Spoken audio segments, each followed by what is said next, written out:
Dan masalah baca surah dalam 2 rakaat yang akhir mengikut qaul qadimnya tidak mustahab.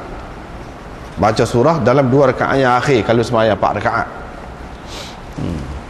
Dan masalah istinja dengan batu, istinja dengan batu sekiranya najis itu melarat lebih daripada makhraj yang di tempat keluar tu, melarat, mana kalau beleceh lebih keluar sikit daripada makhraj itu, yang ni dubur tu, mengikut qaul qadim harus. Kalau qaul jadid tak harus, tak boleh dah nak itu istinja dengan batu tu. Dan masalah menyentuh mahram mengikut qaul qadim tak batal wudu. Sentuh dengan orang yang haram kita kahwini dia, tapi mengikut qaul jadid tak boleh, batal wudu walaupun anak dara pun, batal wudu. Mengikut qaul qadim tak batal. Sebab tu kita kata sentuh tu tak batal kan. Orang tu pakai hak ni mengikut qaul jadid tidak lagu tu. Dan masalah mentajilkan isyak, menyegerakan isyak, qaul qadim hak tu hak afdal, menyegerakan sembahyang isyak. Dan masalah waktu maghrib, ni yang kita nak, masalah waktu maghrib, iaitu qaul qadimnya berpanjangan hingga kepada hilang syafaq. Itu qaul qadim, bukan qaul jadid. Dan seterusnya masalah makan kulit yang telah disamak, qaul qadim haram, kulit yang telah disamak haram makan. Qaul jadid tidak. Dan masalah mengerak kuku orang mati, kerak kuku orang mati, qaul qadim mengatakan makruh kuku orang mati, tapi qaul jadid tidak makruh, boleh kerak. Dan masalah tahallul daripada ihram dengan sebab sakit dan seumpamanya buka ihram dengan sebab sakit dan seumpamanya mengikut qaul qadim harus, yang ini seperti mazhab Imam Abu Hanifah juga harus. Qaul jadid tak boleh. Dan masalah mengucapkan amin untuk makmum dalam sembahyang jahriyah, qaul qadim mustahab, qaul jadid tidak. Ucap derah amin belakang tu imam, kan orang duduk makan lagu tu kan ucap derah, qaul qadim, qaul qadim istihbab, qaul jadid tidak. Dan masalah orang yang mati, seseorang mati ada meninggalkan puasa, mengikut qaul qadim, mana wali dia, anak dia kau siapa kau boleh puasa bagi pihak dia, puasa bagi pihak dia boleh. Qaul jadid tak boleh. Dan masalah khaut, buat garisan di hadapan orang yang nak sembahyang, apabila tidak ada sutra yang lain, tidak ada tongkat kau, tidak ada gapo kau, tiang kau, dia garis depan tu. Qaul qadim istihbab, mustahab, qaul jadid tidak. Itu beberapa masalah, ada 14 masalah. Kalau dalam mazhab Syafi'i, termasuklah yang kita duduk cara saat ni, iaitu waktu maghrib ni berpanjangan sampai kepada hilangnya syafaq, sampai kepada hilangnya syafaq.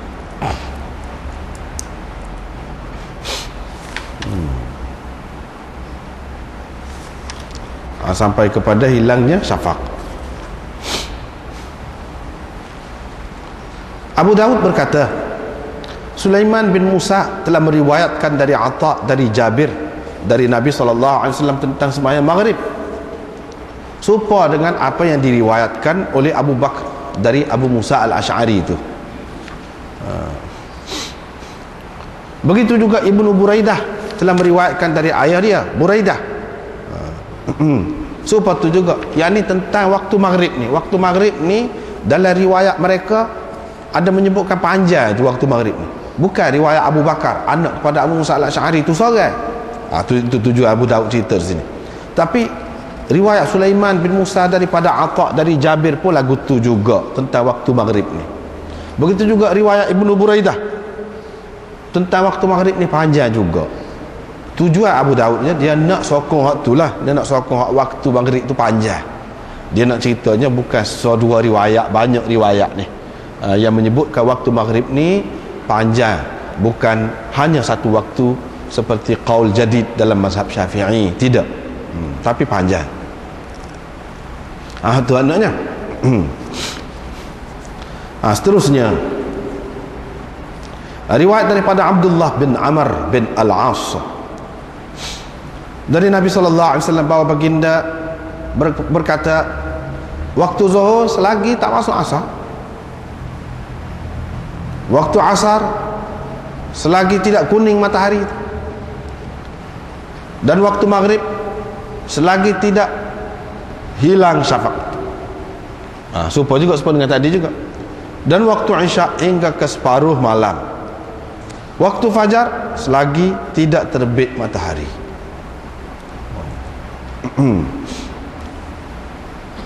Kecuali waktu asar itu dan waktu maghrib seperti tadilah khilafnya. Waktu asar itu pun ada khilaf juga, tetapi jumhur ulama mengatakan bukan selagi tidak kuning. Mana kalau kuning dah, kalau selagi tak jatuh tu ada lagi waktu asar. Jadi apa yang disebutkan di sini maknanya yang afdal untuk sembahyang waktu asar iaitu selagi tidak kuning, bukan nak menunjukkan had akhir hujung waktu asar, tidak. Hadis ini tidak menunjukkan akhir waktu asar. Tetapi bagi orang yang mengatakan waktu asar ni dia habis sebelum jatuh lagi matahari, dia pegang dengan hadis ni lah, zahir hadis ni dia pegang dengan hadis ni. Tapi jumhur ulama tidak pakai begitu. Dia pakai berdasarkan hadis lain lah, hadis lain.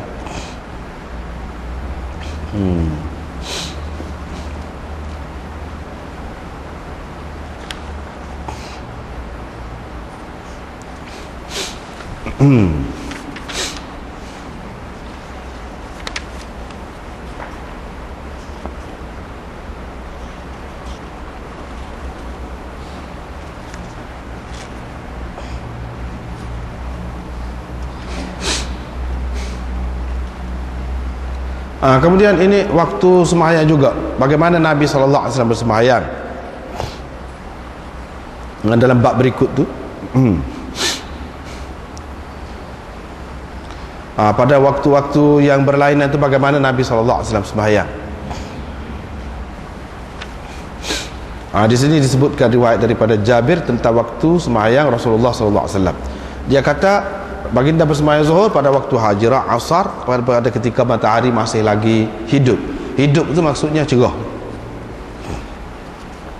Maghrib bila terbenam matahari, isyak kalau orang ramai dia sembahyang awal, kalau orang sikit lagi dia pelewat. Subuh Nabi SAW pada waktu bersembahyang pada waktu ghalas. Yang ni ghalas ni mana dia awal waktu subuh, ketika mana masih gelap lagi. Ketika mana masih gelap lagi, itu pada waktu ghalas. Seterusnya seperti juga cumanya wa inna ahadana la yadhhabu ila aqsal madinah wa yarji'u wasyamsu hayyah, itu boleh mengelirukan.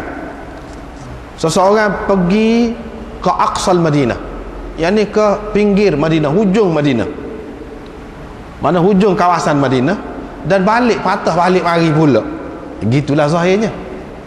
Sedangkan tidak, bukan begitu. Jadi yarji'u ini dia sebagai mentafsirkan waw di situ. Waw di situ merupakan orang panggil waw ataf tafsiri. Ataf tafsiri kepada la yadhhab. Mana balik ke rumah dia. Orang tu dia sembahyang, lepas tu dia balik ke rumah dia. Rumah dia tu duduk di mana? Di hujung Madinah. Yang ni orang panggil awali Madinah. Dalam setengah-setengah kitab dia sebut awali Madinah. Balik ke sana, balik ke rumah dia lah, sebab rumah dia tu sana. Kalau mari ke masjid ni, balik apa-apanya masjid ni bukan rumah dia. Itu. Tapi boleh jadi mengelirukan. Lama kan kata balik, patah balik mari sini pula. Tidak. Mana balik ke rumah dia tu matahari masih lagi cerah lagi. Bukan kata pergi pamari pula tu matahari masih cerah lagi. Tak, kalau tu lewat dah. Itu boleh mengelirukan. Jadi yarji'u di sini, waw di sini orang panggil waw ataf tafsiri. Kalau ataf tafsiri jelaslah. Mana ni nak cerita yarji'u ni sama dengan yadhhabu. Pergi itu pergi ke mana? Pergi balik lah. Balik ke mana? Balik ke rumah dia lah, sebab dia orang sana. Mari sembahyang di masjid ni, lepas tu balik ke rumah dia lah. Baru balik ke masjidnya. Gitu. Barulah sesuai matahari itu masih lagi cerah. Kalau tidak bukan jauh kalah juga, batu-batu juga.